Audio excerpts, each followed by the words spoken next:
મારો આને રામસાગર હાલ આનો આમાં શીખવું પડે. રામસાગર એક શીખવું ન પડે.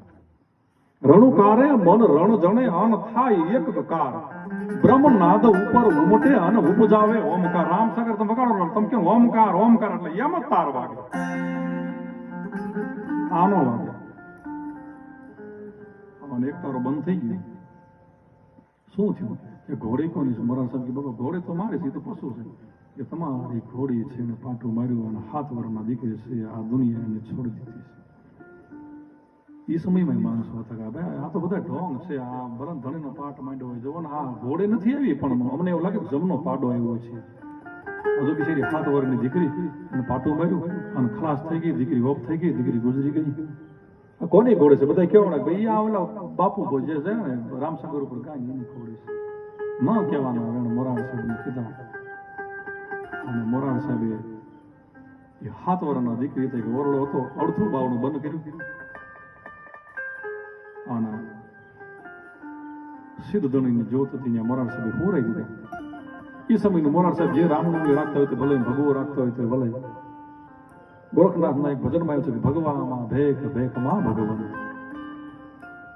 માથે વઢાડી દીધું કે મહારાજ હવે જો આ જાગે તો ભલે, નકર હું હોઈ જવાનો છું હવારે. આ જાગે તો ભલે, નકર હું હવારે હોઈ જાવ. અને એને પરમાત્માને એમ કીધું હે મહારાજ, હે સાંઈ તું તો મારો વડો ધણી છે. જેમ આજનું બાડમેર જિલ્લાનું અમરાપુર ગામ અને લખમોજી માળી,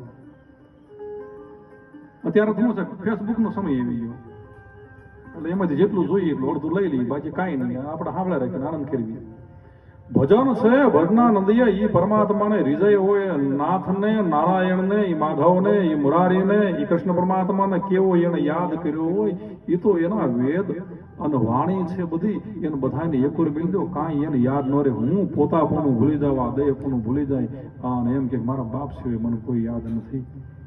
જેમ લખમોજી માળી 5 વર્ષના દીકરાને ઘેરે મિલે એમ કીધું હે મહારાજ મેરા મન માયા રે બસણા મેલા એના બેટમાં. મહારાજ હું એવી રીતે મારા છોકરાને મિલીને જાઉં છું.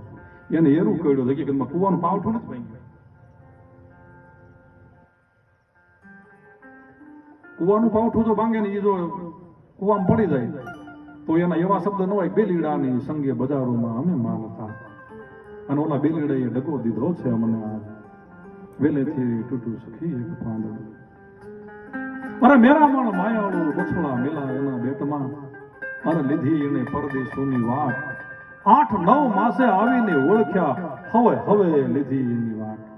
એની સંભાળ તો એવા શબ્દ ન હોય અને પાવઠું એ બધું તૂટ્યું તો એના શબ્દ બીજા હોય. પણ એના છોકરાને હકીકતમાં તો એરું કહ્યું હતું. ક્યારેક ભજન આપણે ગાતા ને વાત બીજી કરતા હોય અને ક્યાંક ભજનનો અર્થ છે ને એને ક્યાંક બીજી આપણે જવા દેવી. ભજન તમને ખબર પડે જાય કે આ પાવઠું ન ભાઈ આ કાંક બીજું છે. એ ભજન ગાવા માટે હું તો પ્રતિબંધ જ કરું. હું તો કોઈ ગાવ જ નહીં. હું કામ ગાવું નહીં? કાંઈ ગણાવું? દુનિયાના દરબારમાં એક એવો નિયમ છે મૃત્યુ લોકના માનવી માં કેવી હોય, બાપ કેવો હોય, અને પરમાત્મા આગળ કોઈનું હાલતું નથી. આપણો બાપ તો ગમે હોય ને આપણને વાલો જોઈએ છે. ગમે એવો કદાચ બાપ હોય ને આ દુનિયા છોડી દે ને ઘડીક એમ થાય કે આ તો હું અહીં ન જન્મો તો સારું એવું મારા ઘણા કહે છે. પણ તો એ બાપ બાપ છે અને મા એ તો મા છે.